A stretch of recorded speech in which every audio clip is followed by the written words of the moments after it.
And do you think, from your foresights and your strategic analysis of the world, are we set to experience more geopolitical chaos moving forward into the future, especially as more nations grow and they develop on at least what we call their centers of power, meaning they have specific aspects. Each nation have tools at their disposal that they can use to influence their world or influence their region as they see fit. So things like their active consumer market, their growth of their economy, their military balance, their technological leadership, and others. And as more nations develop on all these six sides, as a few more, they become more powerful. That's our idea anyway. And we will see more geopolitical chaos. Is this area of the rise of geopolitical risk on your radar when you look at the investment landscape? Uh, well, we well, the two issues: is geopolitical risk really rising? And then the second case is, how can you hedge against geopolitical risk?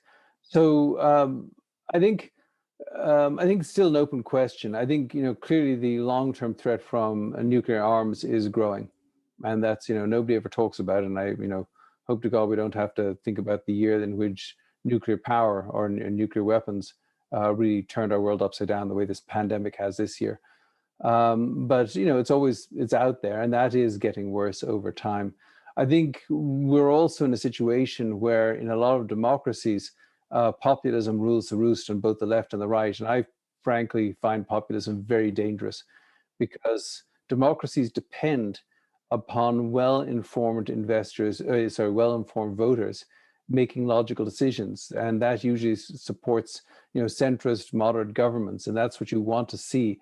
Populism is really an appeal to sort of shut off the left side of the brain and just do what feels good, or whether it is following a right-wing bumper sticker or a left-wing bumper sticker. But I think populism undermines democracies and empowers autocrats. So I do worry about that. But I'm not sure that the tide has entirely gone in that direction, because while I can see political power, in recent years has moved a little bit more towards the autocrats, I also see, advances in education. I mean, we see a greater and greater proportion of the people of the world are receiving not just a primary and secondary education, but more college graduates. And over time, the more educated people are, the more people understand the science of how this world works, the greater is, I think, the probability of at least a majority of people wanting to achieve sensible policies. And then it's just, how do you help people see the honest truth about where countries are, where or what policies make sense or not. And that's it's a challenge. It's a communications challenge. But I'm not sure. It's easy to say uncertainty is always rising or geopolitical tensions are always rising. But if you look back at the last century on World War One and World War Two, and the Cold War, it's not clear that this moment is more dangerous than those moments. Mhm. Well, I guess to that level of having a world war, not so much so, but with the introduction of, well, you can say with the introduction of nuclear weapons, the world has become more peaceful because they know what impact it will have if two nuclear powers go to war with each other. But Yeah. regionally, I think I would say that the world is much more active because the superpowers aren't the only thing that matter anymore. The USSR, China, and with the West, or the UK and the US, aren't the only big players anymore.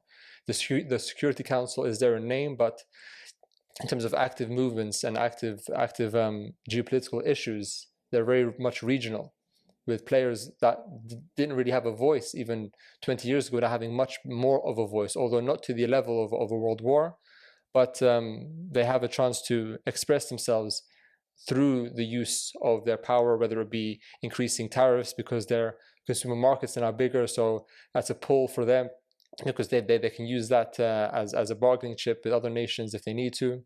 So it may not be to the level of world wars, but I'm happy that at least the focus on the rise of nuclear proliferation is on your radar, because you're right in saying that hasn't really been talked about at all in the investment community. Typically, from what I hear anyway, it's macroeconomic issues that are talked about in 99% of circles. And when you introduce ideas of geopolitics, it's, unless there's something big, then we're not going to focus on it.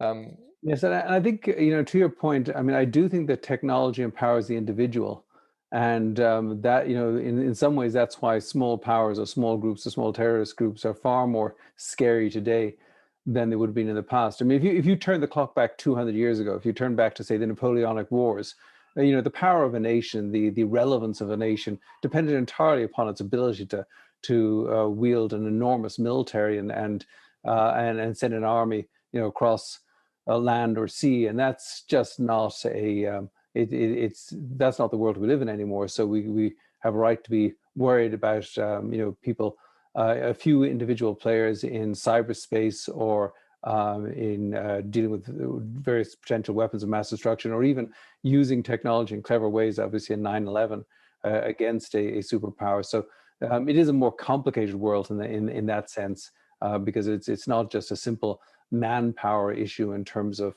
your ability to wage war that defines some of the threats that exist around the world. I think you're right. The way that I like to think about it sometimes, David, is saying that risk is like energy. It can't be destroyed or created, but it can only be transferred in different ways. And that's what we see, I think, happening now. You mentioned in the Napoleonic times that the biggest military, the strongest military had the biggest power, which is why I think, Napoleon never really challenged the UK through naval war because he knew that their navy was the strongest in the world. But as time passes, the world changes. If you'd like to hear this interview in its entirety, then head on over to SoundCloud, YouTube, Spotify, Apple Podcast, or any other major podcast platform and search Four Corners Podcast.